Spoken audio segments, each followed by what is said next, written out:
¿Qué tal? ¿Cómo les va? Bueno, continuamos un poco reflexionando acerca de la estupidez como categoría filosófica y sociológica y también teológica. En realidad la estupidez se puede considerar, siendo ella siempre la misma, de diversos puntos de vista, ¿no? Para Bonhoeffer la estupidez es fundamentalmente un fenómeno sociológico, es decir, está relacionado con el carácter social del hombre.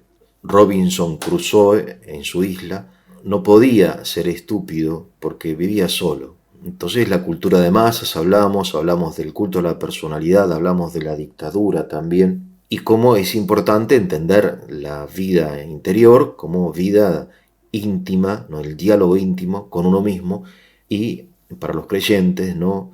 Con Dios. Ya quien habla consigo mismo en cierto sentido habla con Dios, porque uno descubre en sí mismo algo que está en uno pero que no procede de uno mismo, a saber, la ley moral. Bien, acerca de esto entonces hablamos, no voy a repetirme, pueden ver o escuchar los audios anteriores. Quería hoy remitirme a algún ejemplo, ¿no? De lo contrario de la estupidez, ¿no? De un hombre realmente sabio, inteligente, bueno, de gran corazón, desconocido lamentablemente, sobre todo en la Argentina, ¿no? Me refiero a Janusz Korczak. Janusz Korczak es un judío polaco que tiene un camino, el personal, biográfico, bastante complicado porque no conoce cuál es su vocación, ¿no? Es una pregunta que muchas veces, siendo jóvenes y no tan jóvenes, nos hacemos, ¿no? ¿Cuál será mi vocación? Entonces él escribe con éxito y tiene libros importantes, es pedagogo, se recibe de médico, psicólogo, escritor, un hombre conocido, ¿no? Su libro más conocido es Cómo amar al niño. Él, siendo polaco, es médico en el ejército imperial ruso, porque en aquella época Polonia pertenecía al imperio ruso. Me refiero a la guerra ruso-japonesa, ¿no? Año 1904, 1905, etc.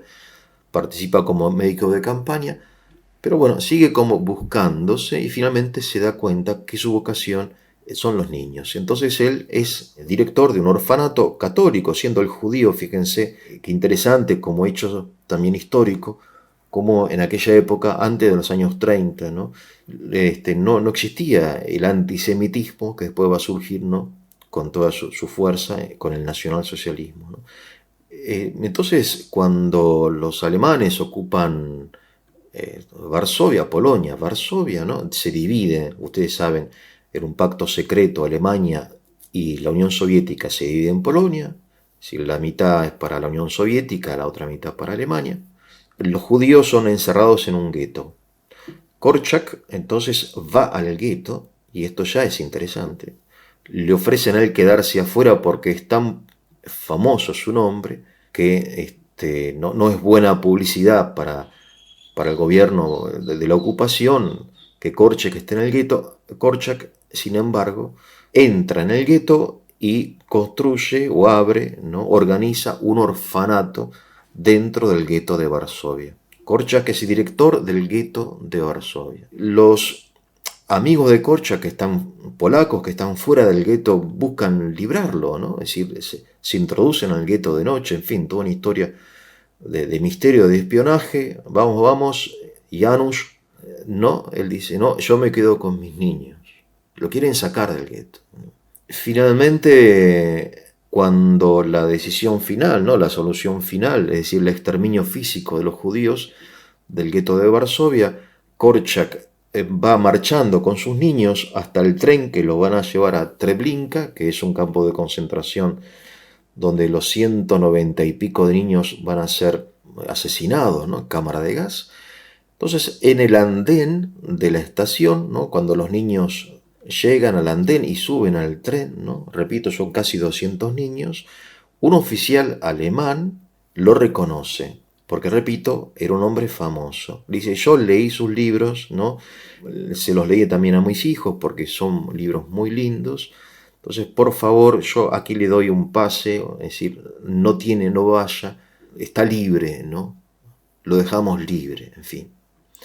Korczak, sin embargo, se niega, en fin, a la libertad, a la vida, porque él quiere estar con sus hijos, sí, son sus hijos, y morir con ellos. Y en efecto, a los pocos días, Korczak y los niños son asesinados, ¿no?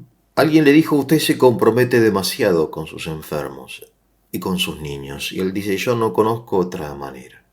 Pero además de su biografía heroica, lo que manifiesta un hombre, en definitiva, con vida interior, ¿no? Porque eso es, y no otra cosa, la vida interior.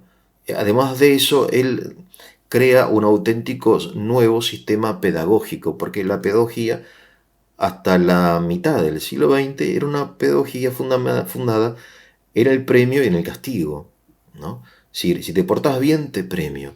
Si te portás mal, te castigo, ¿no? Que es una pedagogía que nosotros seguimos usando con los niños porque es muy sencilla.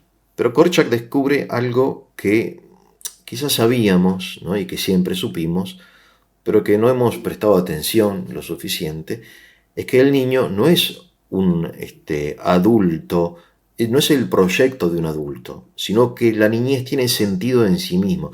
Esta es la idea fundamental de Korczak. La niñez no es un mal pasajero, como decimos nosotros de la adolescencia, ¿no? ¿Qué es la adolescencia? Bueno, es la etapa en que el hombre adolece, sufre, porque todavía no es adulto, pero ya no es un niño. No, cada etapa de la vida tiene sentido en sí misma. La niñez, la adolescencia, la juventud, la adultez, la segunda adultez o la vejez, la ancianidad, cada etapa. Entonces él organiza en su orfanato con sus niños una república infantil, donde los niños gobiernan el orfanato según sus propias leyes, que organizan y que crean, obviamente, junto con Korczak, ¿no? Y con los ayudantes de él, ¿no? Hay que destacar una mujer que también lo acompañó en todo este camino y murió junto con los niños y con Korczak en Treblinka. Bien, entonces, junto con los niños, él crea como una especie de constitución de esta república y los jueces de esta república van a ser los niños. Porque el niño, repito, no es un futuro adulto. Si los niños saben gobernar, los niños, dice Korczak, saben morir. Esto es algo muy impresionante, ¿no? El niño sabe morir con dignidad, con madurez, con sabiduría, quizá más que los adultos. Bien, entonces, obviamente, cuando Korczak inicia este experimento de la República Infantil, los pedagogos y los psicólogos, y en fin, los sociólogos de su época lo consideran un poco loco, ¿no? Era una persona un poco rara, en realidad, ¿no? Es decir, con esa locura de los genios. Es decir, nadie cree que esa república infantil tuviera éxito, y sin embargo lo tiene. Porque los niños saben autogobernarse, saben lo que quieren. El niño es inteligente, es sabio, tiene sentido moral. Entonces cuando un niño comete un delito, los otros niños lo juzgan, pero el juicio puede tener solamente dos resoluciones: justificar o perdonar. Justificar quiere decir que no hubo delito, y si hubo delito, perdonar. No está el término castigar. Korczak no siente que los niños deban castigar a otros niños, ¿no? Y así educa a sus niños en el amor. Y de hecho, los sobrevivientes de los orfanatos de Korczak, después, ¿no? Es interesante, son personas de bien, ni más ni menos, gente sencilla, pero personas de bien, de eso se trata. De crear personas, formar personas honestas, buenas, felices, ¿no? Entonces en el orfanato hay una radio que hacen los niños, hay un periódico que hacen los niños, hay un teatro, hay una orquesta que hacen los niños establecen leyes, etc., ¿no? En fin. Es Korczak también autor de un texto, ¿no?, acerca de los derechos del niño, que va a ser después como una determinada base de la Declaración de los Derechos del Niño de la ONU.